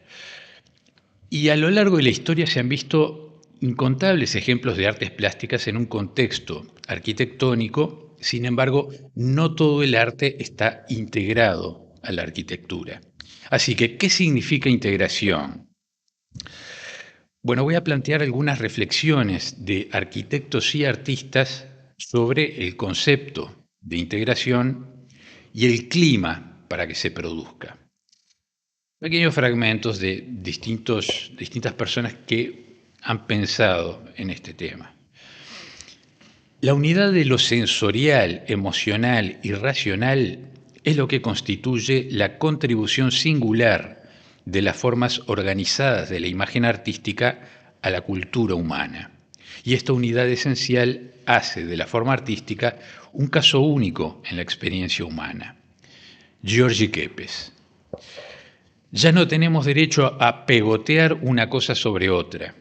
Ahora, el puro espíritu de renovación será expresado por estructuras que posean una matemática interior, ubicadas en lugares fijos e inalienables, desde los cuales la obra de arte irradiará todo su poder, en concordancia exacta con las fuerzas potenciales de la obra arquitectónica. Le Corbusier, un arquitecto importante del siglo XX. Una cultura crece desde sus raíces o no crece en absoluto. Cuando lo hace, crea la unidad en la diversidad. Y este es el verdadero clima para una relación estrecha de todas las artes. Walter Gropius, otro arquitecto muy importante. No se trata de añadir algo a la arquitectura, más bien se trata de que la arquitectura se abra más a las otras artes desde sus comienzos, en los primeros momentos del proyecto. La arquitectura, la pintura y la escultura son el resultado de distintas fuerzas creadoras y tal vez con un cuidadoso análisis de estas fuerzas creadoras se conseguiría una integración más estrecha de las mismas en las obras que, en definitiva, no son más que su expresión plástica. Eduardo Chillida, un escultor vasco muy renombrado. Bueno, y ahora vamos a ver una primera serie de imágenes que son muy diversas, pero que muestran ejemplos de otras épocas ya idas, donde se veía una integración muy fuerte entre el arte y la arquitectura. Está, por ejemplo, arriba a la izquierda, la puerta del claustro de la Catedral de Burgos. La Catedral de Burgos es patrimonio de la UNESCO, es una iglesia muy importante, del año 1221 hasta el siglo XVI, que a veces estas iglesias se iban haciendo como de a poco. Bueno, y se ve que en esa puerta, ¿qué sucede? Uno recurre al arte, el arquitecto recurre al arte cuando en su propia disciplina le faltan ciertos elementos para poder expresar una idea que el arte perfectamente lo puede hacer. O sea, el arte tiene recursos plásticos y expresivos como complemento perfecto para transmitir un mensaje al habitante o al usuario. Y esta puerta es un ejemplo, ¿no? La puerta de una iglesia, bueno, no es solo la puerta es un lugar que invita a entrar al transeúnte o al fiel. Entonces, en esa puerta tienen que haber, al menos en esta época era así, hay una cantidad de elementos que te reciben, ¿verdad? Claro. Están esas esculturas, casi que... Esta es la puerta del claustro, que no es la puerta principal, es como la puerta del costado, es una puerta más chiquita, ¿verdad? Es como una puerta lateral. Entonces los elementos están con una escala mucho más humana en una catedral que por lo general son unas puertas enormes. Bueno, en esta están esas esculturas como de tamaño natural que te dan como la bienvenida, te saludan, y hay toda una parte de arriba que también... personajes y elementos que salen a tu encuentro para que tú entres como con alegría al lugar. Bueno, eso lo permite el arte. Solo la arquitectura por sí misma es muy difícil que lo pueda expresar. Por eso se recurre al arte como el complemento perfecto, en algo integrado entre el arte y la arquitectura. Bueno, el ejemplo de arriba a la derecha es un ejemplo que ya vimos la vez anterior, es un detalle de la capilla de San Nepomuceno, de los hermanos Assam, que era una capilla que habían hecho para ellos mismos, y que después a la gente le gustó tanto que la dejaron abierta al público. Pero ellos eran arquitectos y artistas, entonces habían hecho todo el fresco, las esculturas, toda la arquitectura, también con otros artesanos y artistas probablemente, porque hay mucho trabajo allí adentro, una iglesia barroca, ya en el límite con el rococó en Múnich, en el año 1733 al 46. Bueno, pero lo que tiene el barroco es que está esa integración natural entre absolutamente todos los elementos, hay toda una componente escenográfica muy lúdica, muy fluida. Bueno, la integración es total, o sea, es el periodo donde aparece de manera más fluida la relación entre las artes y la arquitectura. Después, abajo a la izquierda, una imagen muy, muy conocida es la Alhambra. Sí. Allí al fondo hay un patio, se ve, es el patio donde está la Fuente de los Leones, famosa Fuente de los Leones. Bueno, y se ve en primer plano todo un trabajo fenomenal que eran los moros en Granada, estuvieron 800 años, así que desarrollaron todo un arte más bien abstracto, lo figurativo en su religión, en su cultura, es como que no está tan permitido, entonces recurren a ciertos elementos florales muy sintéticos y mucha geometría, mucha abstracción, mucha matemática. Claro. Entonces uno ve todo ese trabajo de artesanía, que es realmente, hay mucho de arte allí, sí, sí. Pero es algo como sumamente abstracto y donde hay una componente matemática muy fuerte. Bueno, es precioso, la Alhambra es como lo más logrado dentro de ese tipo de arquitectura. Y después tenemos abajo a la derecha un templo hindú en Bangkok, en Tailandia, de 1879, no es tan antiguo. Sí. Bueno, este templo en particular tiene una historia peculiar porque cuando los ingleses toman la India, ¿no? La hacen parte de su reinado, ¿no? Uh-huh. Ellos han conquistado distintos territorios y cuando conquistaron la India, muchos hindúes no quisieron vivir en esa dominación, en esa inculturación, en esa imposición extranjera, entonces emigraron. Y uno de los lugares a donde emigraron fue a Tailandia, algunos de estos hindúes de la India. Entonces uno de ellos, un comerciante muy fuerte, mandó a construir este templo que es un templo que se llama Sri Maha Mariamman.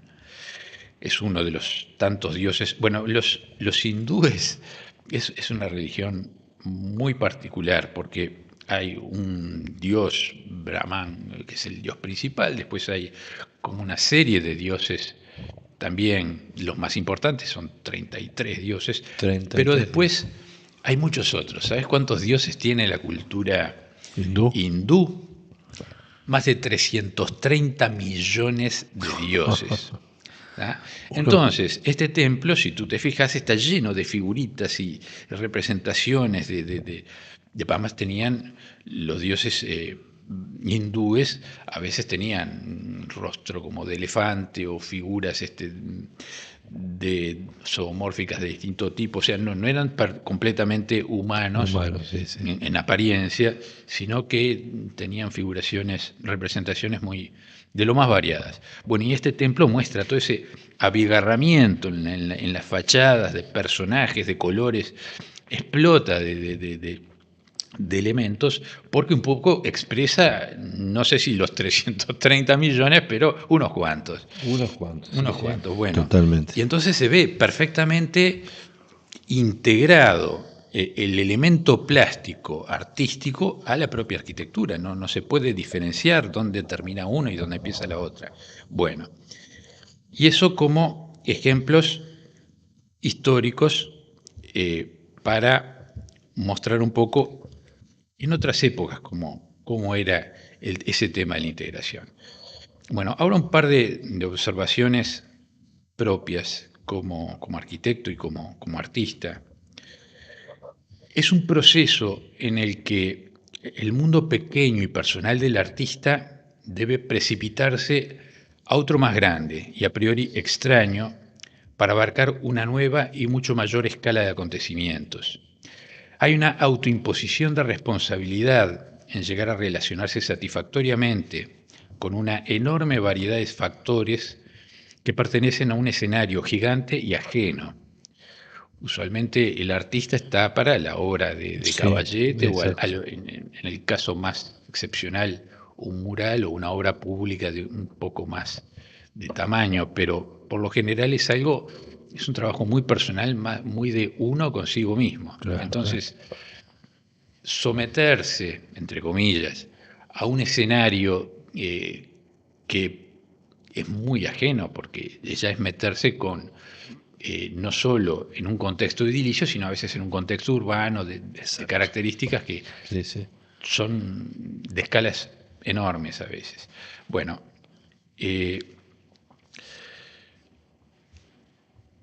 ejecutivamente tendrá que ir haciendo lo propio ese escenario, primero para entenderlo, entender sus reglas, y luego para domesticarlo, y tal vez reescribiendo algunas de sus reglas, aumentando, adaptando, recreando y enriqueciendo el vocabulario y la forma de aproximarse y de comprender la disciplina, enriqueciendo el entorno y las formas de habitar y enriqueciendo la existencia misma. La integración de las artes plásticas en la arquitectura como un movimiento reconocible, como un estilo definido, requiere de un contexto propicio, social, cultural y material. Requiere de un esfuerzo colectivo e interdisciplinar entre la sociedad, arquitectos y artistas, con un propósito y una visión común, y recursos económicos y materiales. Requiere del desarrollo de lógicas estéticas afines a las lógicas arquitectónicas, del momento y del lugar. Requiere que las sensibilidades de los artistas sean acompañadas por pensamientos racionales disciplinados, para poder integrar arte y ciencia y para poder reinterpretar el contexto específico en el que se inserta. Y requiere códigos expresivos y formas de comunicación comunes que forjen un verdadero lenguaje, maduro en forma y contenido, y amplio en posibilidades de desarrollo hacia otras áreas de aplicación.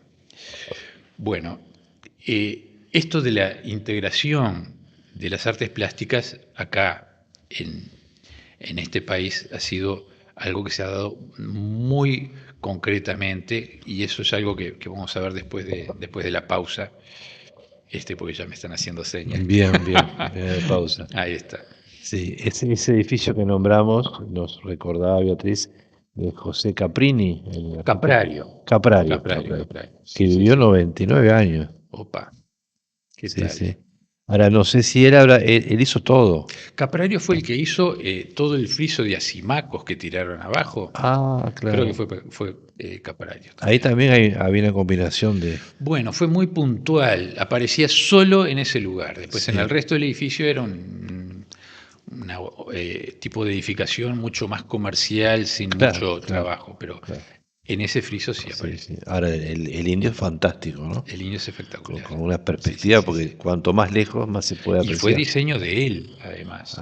Creo que no se lo encargó a nadie. Arquitecto y artista. Arquitecto y artista, ahí está, perfecta simbiosis, síntesis. Sí. Y tenía una pregunta. Esos edificios, creo que hay uno también en Pocitos, que uno lo ve de lejos y parece un barco. Bueno, hay varios, sí. Está el edificio... El mástil creo que se llama, hay uno que parece un barco también acá bajando hacia la Rambla, sí, también. En la proa con la Rambla, no me acuerdo cómo se llama la calle esta, del lado de allá, bueno. En Pocitos hay uno en el hay varios. Bueno, y en el puertito del buceo hay uno que es el propio edificio, también. El edificio del puertito, es espectacular también. Porque ahí tiene arte, arquitectura y artesanía. Sí, también, claro. En los detalles hay detalles, sí, hay salvavidas. Sí, hay salvavidas, ahí Sí. está. Bueno, ese está en Benito Blanco y Avenida Brasil. Ahí Avenida está, Brasil. sí. Sí, Y los sí. balcones bien como de barco, sí. Bueno, tenemos que ir a una pausa. Correcto. Nos vamos en barco a la pausa y ya volvemos con más en La Noche del Búho. La Noche del Búho. Muy bien, amigas, continuamos con La Noche del Búho. Estás en el Museo Támaro, conjuntamente para 970 Universal, la columna de artes con Jorge Aremadía Paisé, con este tema apasionante que es la integración de las artes plásticas a la arquitectura. Ahí está. Bueno, y vamos a continuar con unos ejemplitos A ver. sobre también integración, pero ya un poco más cercanos, a principios del siglo XX, Ajá. las primeras 2 décadas más o menos, para ir acercándonos al Bien. panorama más actual. Entonces tenemos, arriba a la derecha, Sí. es una vivienda suntuosa de 1902, Dana House, se llama, se ve, Dana House. se ve el comedor y algunas relaciones por ahí, que es de un arquitecto, bueno, para mí es el arquitecto más importante de la modernidad, que se llama Frank Lloyd Wright. Hay otros arquitectos, por supuesto, pero a mí es como el más completo, Ajá. porque, entre otras cosas, ha sabido cómo integrar distintas disciplinas a la arquitectura. Los arquitectos modernos, que los hay excelentes, se han concentrado en general en la arquitectura, pero es como que el arte es otra cosa. Queda de y lado. no se han preocupado tanto en hacer algo mucho integrado. mucho más integrado. Claro. Bueno, Wright es de los últimos que efectivamente incorporan todos los recursos disponibles, y esta casa se ve perfectamente, hay como una especie de friso por ahí arriba, que es como una Sí. especie de fresco, elementos decorativos. Por ejemplo, hay como una especie de lámparas que tiene como vitrales. El diseño del equipamiento lo hacía él, mucha artesanía en madera y en estuco y en distintos recursos, colores, materiales, texturas. Él lo aprovechaba todo, pero y además realmente hacía su arquitectura. Es como que desarrolló líneas arquitectónicas. De aquí salió toda una línea que se llamaba las Prairie Houses, casas de la pradera. Era como digamos, de los suburbios de Estados Unidos. Bueno, tuvo muchísima influencia, y este es un ejemplo de los más notables, si se quiere, por la espacialidad y la opulencia de los recursos. Bueno, arriba a la izquierda es un ejemplo de arquitectura holandesa de 1920. En Holanda, en esa época, surgió la Escuela de Ámsterdam, que era como un movimiento de arquitectura donde aparecía mucho el ladrillo. Sí. Claro, Holanda no tiene piedra, prácticamente toda la arquitectura que hacen la hacen en ladrillo. Eso es una tierra muy baja, entonces es lo que utilizan. Hasta las grandes iglesias son todas de ladrillo. Sí. Bueno, pero cada tanto incorporan algo de piedra, y este es el acceso de un edificio donde se ve de una manera preciosa. Es como una especie de art déco adaptado a las singularidades propias holandesas. Sí. Es un acceso que es como una especie de zigzag, y uno tiene que ir como esquivando esa especie de pórtico con elementos. Veíamos en la iglesia de la Catedral de Burgos que había elementos en las puertas que como que recibían a quien pasaba por allí. Bueno, esto es un poco lo mismo, pero en clave más contemporánea, ¿no? Los distintos elementos como que van orientando la persona que va transitando hacia ese acceso, y de una manera además muy, muy cálida, muy agradable. Es como que te lleva, y la escala humana está presente entre los elementos. Uno se siente como bien acompañado de todos esos recursos. Sí. Bueno, abajo a la derecha está Perdón, era una obra de Kramer y de Klerk, dos excelentes arquitectos de la Escuela de Ámsterdam, y el edificio se llama De Dageraad.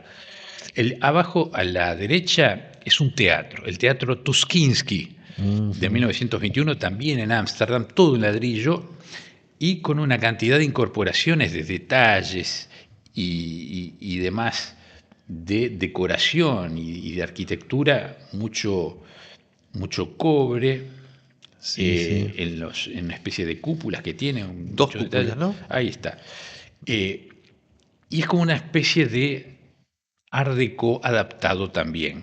Yo cuando hice el viaje de arquitectura, específicamente fui a ver una película a este teatro, que tiene un interior extraordinario de riqueza, de recursos, de arte, de artesanía, todo muy integrado con la arquitectura, con el edificio.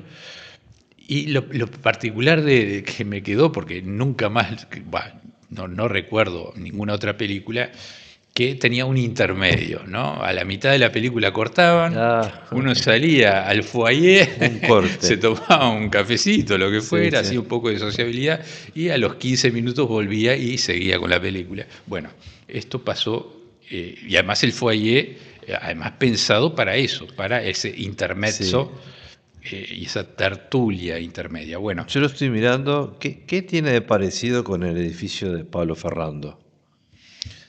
Pablo Ferrando, bueno, es un tipo de composición que tiene son como tres elementos, ¿no? Los dos elementos laterales y un elemento de fachada y de acceso al medio, simétrico, y probablemente el despliegue interior tenga una planta que puede ser más o menos parecida, puede ser. Amplia. Sí. Y es de la misma época, más o menos, 1921. Bueno, y el último ejemplo que aparece allí, abajo a la izquierda, es el Unity Temple, también de Frank Lloyd Wright, en Oak Park, Chicago. Wright trabajó mucho en Chicago. Qué ambientes grandes, ¿no? Es espectacular. Es un templo de 1905 y parece mucho más grande de lo que realmente es, por la espacialidad que es genial, porque todos los pequeños subespacios que tiene esa gran caja se abren a ese espacio central y todo fluye, todo es parte del mismo ambiente y va bajando de escala hasta la luminaria y el detalle de la luminaria, todo está diseñado en esa concepción estética de una arquitectura moderna pero cálida al mismo tiempo y con algún detalle como de esa época, ya fines del Art Deco más abstracto, pero con una paleta de colores, todo sumamente apropiado y próximo, donde realmente da ganas de quedarse adentro de ese espacio que es precioso. Bueno, hasta allí los ejemplos y un comentario sobre el Art Deco. Para mí el Art Deco, que bueno, ya vamos a ver algunas imágenes específicamente sobre el Art Deco, pero para mí fue como el último gran periodo de la arquitectura donde realmente se dio esa integración entre todos los componentes plásticos, artísticos, arquitectónicos, de diseño, industriales, de decoración y artesanales. Todo con todas las materialidades fusionados de una manera perfecta, integral y coherente, que eso ya después ya no se dio. Y después vamos a ver algunas otras características del Art Deco. Bueno, algunas otras reflexiones. Ciertamente, el elemento primario de la arquitectura es la función, pero función sin sensibilidad es mera construcción. Rainer Banham. Si nos detenemos en la función y en la función únicamente, no habremos siquiera comenzado con la arquitectura. La función social del arquitecto es crear una obra de arte. Minoru Yamasaki. Lo maravilloso de la arquitectura es que es un arte, simplemente eso. Lo terrible de los arquitectos es que no siempre son artistas. Aldo Van Eyck. Un arte de expresión no es un vestido o algo para ser usado. Es inseparable de la vida, un símbolo de ella. Por lo tanto, un arte de expresión debiera ser el primer elemento constructivo en el plan de estudios de una educación integral. Louis Sullivan. No es la finalidad práctica lo que hace de la arquitectura un arte. Su valor y significación estética se encuentran en lo que ella aprovecha de esta finalidad práctica para elevarse sobre sí misma, demostrando una significación ideal. A medida que la arquitectura se eleva por encima de lo práctico, es cuando llega a ser arte. Fritz Schaller. Bueno, y hay un ejemplo que a veces se menciona, que, por ejemplo, el edificio de la UNESCO en París, un edificio moderno, claro, con todos los recursos a disposición, pero sin tener muy claro esa idea de integración, se hizo el edificio y luego se convocó a una serie de artistas notables, ¿no? Picasso, Arp, Calder, Miró, Moore, todos primerísima línea mundial, para que hicieran obras que se incorporaran a ese edificio, también un edificio muy emblemático, el edificio de la UNESCO.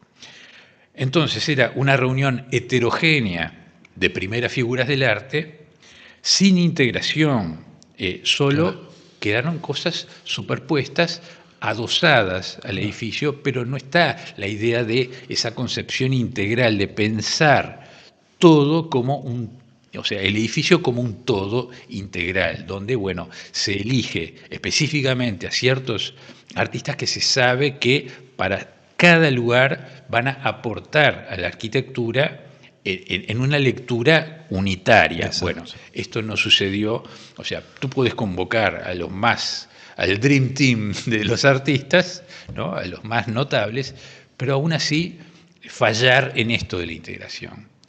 ¿Está claro?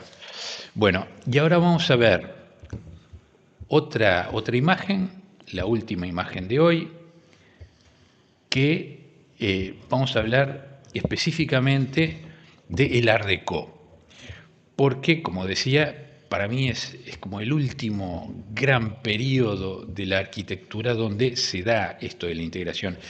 Y podría mostrar cualquier cantidad de imágenes sobre el Art Deco, pero decidí concentrarme específicamente en el panorama, creo que están todos en Nueva York, son como los remates de los edificios. Ajá. Es algo muy propio del Art Deco saber cómo terminar, cómo coronar un edificio. Ya la arquitectura moderna hacía bloques donde se olvidaban del remate porque la cosa pasaba por otro lado, pero en el Art Deco realmente era una preocupación. Entonces tenemos abajo a la derecha ya el archiconocido edificio Chrysler, que lo hemos mencionado alguna que otra vez, y los otros que, por ejemplo, arriba a la derecha aparece un coronamiento de una catedral gótica, prácticamente, ajá, pero en una clave, o sea, con una estética adaptada a la época, con los elementos plásticos de la época, con sus esculturas, en fin, sus recursos, y otros edificios, no importan los nombres, pero sí me interesa mostrar con qué solidez plástica el arquitecto resuelve todos esos remates y que recurre, probablemente también sea como la última vez que la arquitectura recurre a el arte figurativo. Hay que recordar que el Art Deco tuvo como dos corrientes, incluso acá en Uruguay, una corriente figurativa donde aparecen elementos florales, bueno, aquí esculturas perfectamente identificables de figuras humanas y de cuerpos, de detalles, realmente esculturas figurativas perfectamente reconocibles. Y la otra vertiente es una vertiente abstracta, donde están los motivos geométricos, los elementos más abstractos dentro de la plástica, también muy legibles dentro de ese movimiento del Art Déco, que son muy propios del Art Déco, y muchas veces se dan mezclados, lo abstracto y lo figurativo en perfecta armonía, y la arquitectura aprovecha todos esos recursos para exaltar, en este caso, los remates y darles una riqueza visual, un dramatismo, el de arriba a la izquierda y el del edificio de la Chrysler, de noche, sobre todo cuando se prende, es como una especie de cúpula que se enciende en ambos casos. Realmente genera como un efecto teatral precioso, de una riqueza visual, creo que son magníficos. Bueno, entonces el Art Déco, que termina a fines de los años 20, más o menos, principios de los 30, es como ese último gran estilo donde aparece todo. Después se van superponiendo otros estilos, empieza el arte moderno, el arte internacional, el estilo internacional, y se empieza a despojar de todo, de todos estos extras, y toda esa riqueza material se empieza a eliminar, se empieza a quedar solo con unos pocos elementos expresivos. Es más, menos es más, decía un arquitecto. Más, sí. ¿No? El Mies van der Rohe era una de sus máximas, un arquitecto de esta época que abogaba por la síntesis conceptual y material y tecnológica.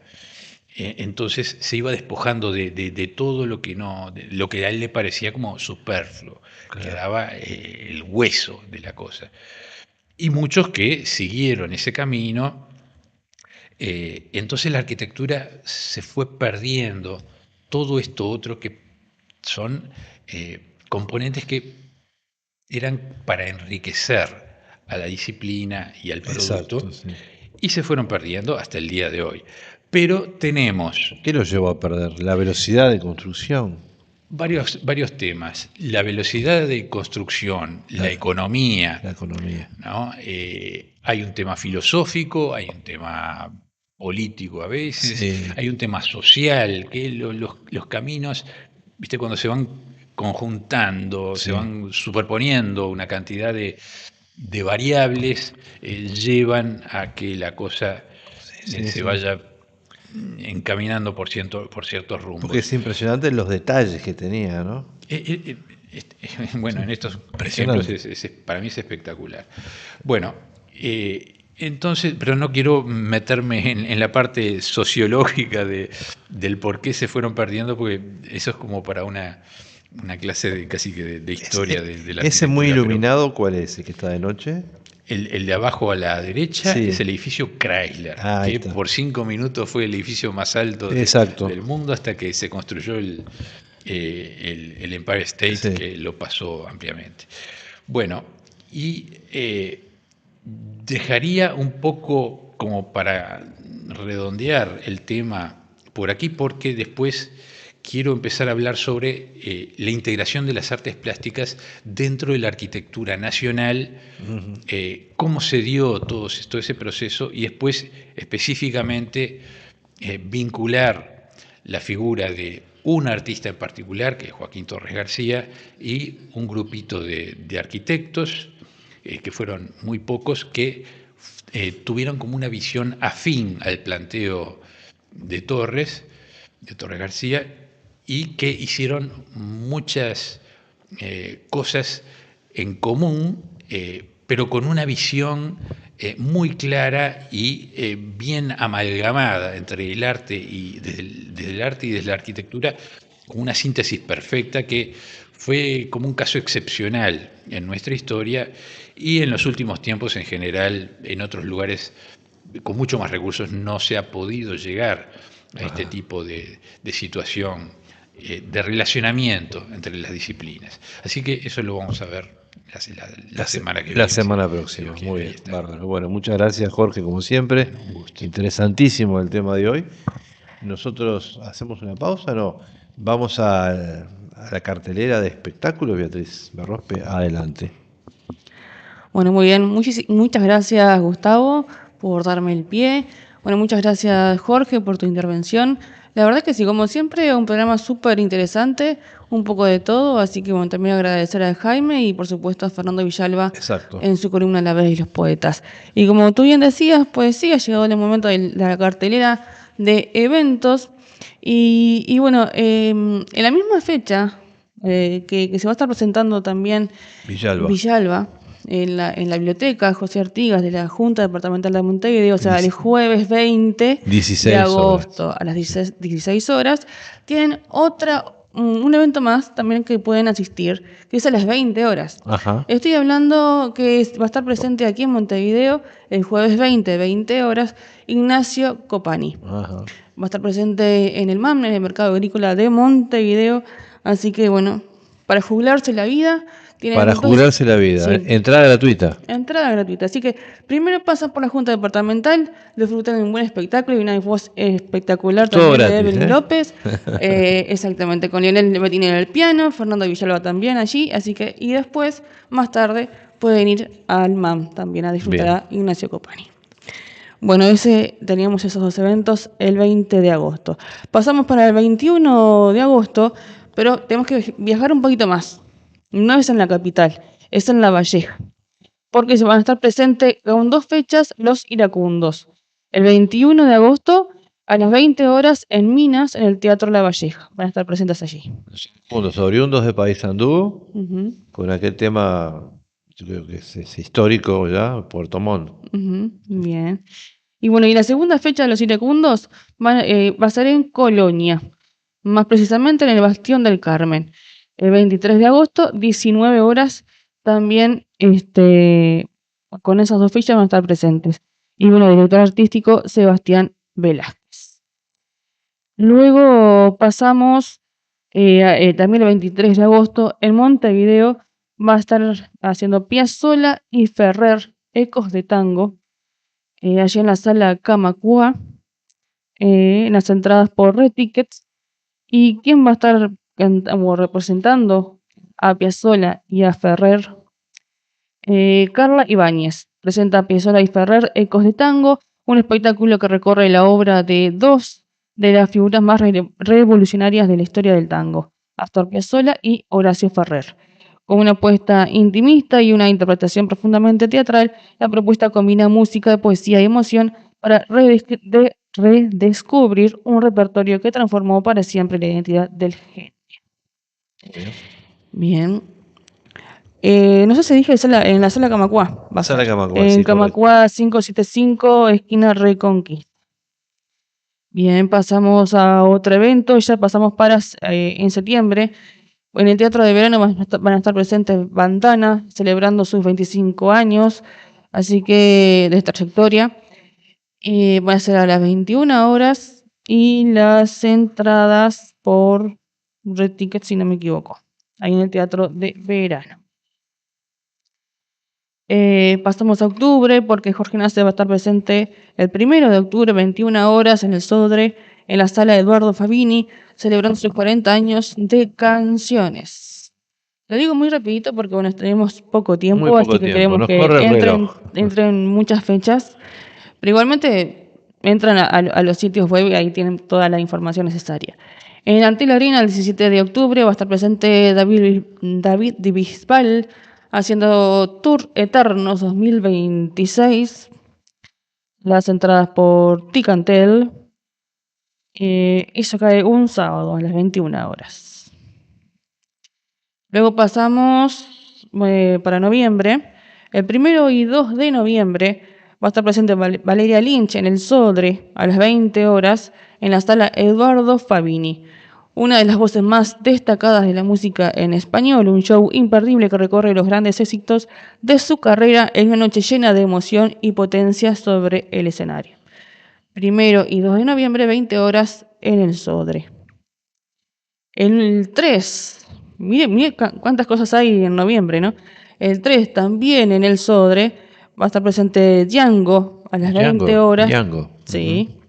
En la sala Eduardo Fabini. Bien. Su último show, su amigo Django Tour, la continuación de la gira que emocionó a miles de fans. Y por último, llegamos hasta diciembre, mire usted.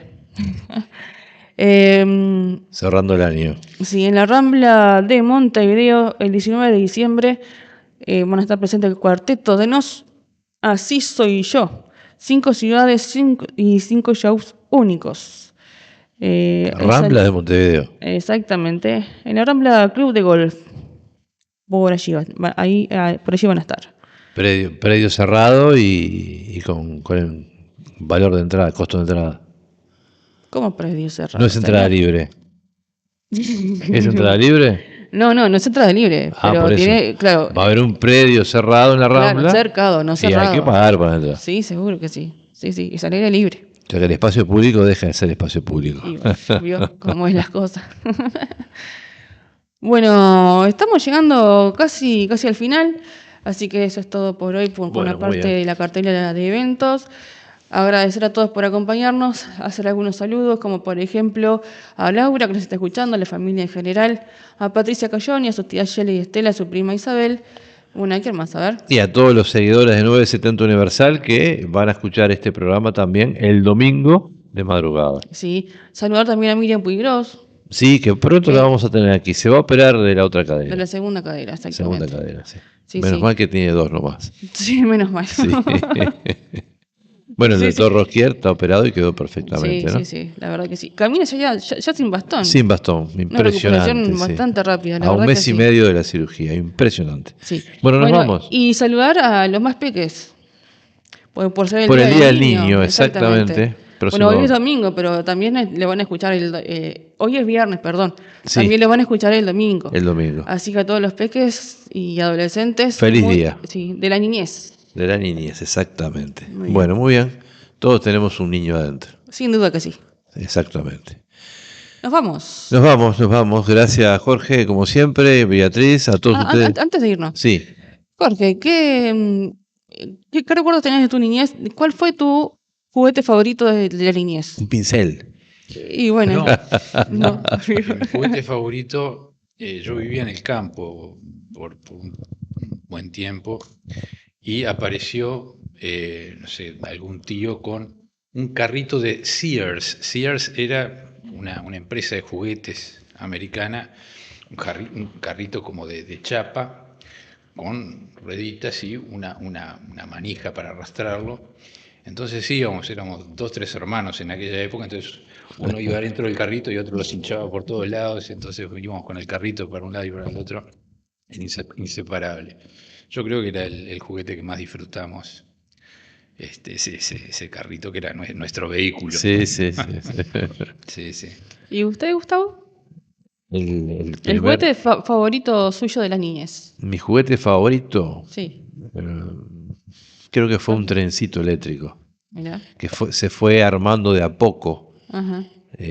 Las vías de tramo a tramo y vagón a vagón. Se fue comprando todo Lo compraba mi padre, cada vez que cobraba el sueldo, compraba un vagón, una locomotora, una vía, y así se formó un tren con sus semáforos, su estación, sus puentes.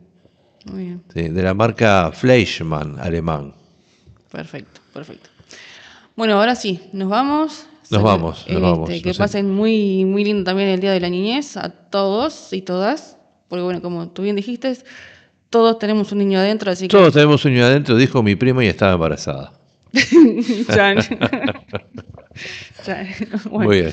Nos vamos. Nos vamos. Gracias por estar. Nos encontramos el próximo fin de semana aquí en el Museo Támaro para ver y escuchar La Noche del Búho. Chau. Chau. La Noche del Búho. Siente el ruido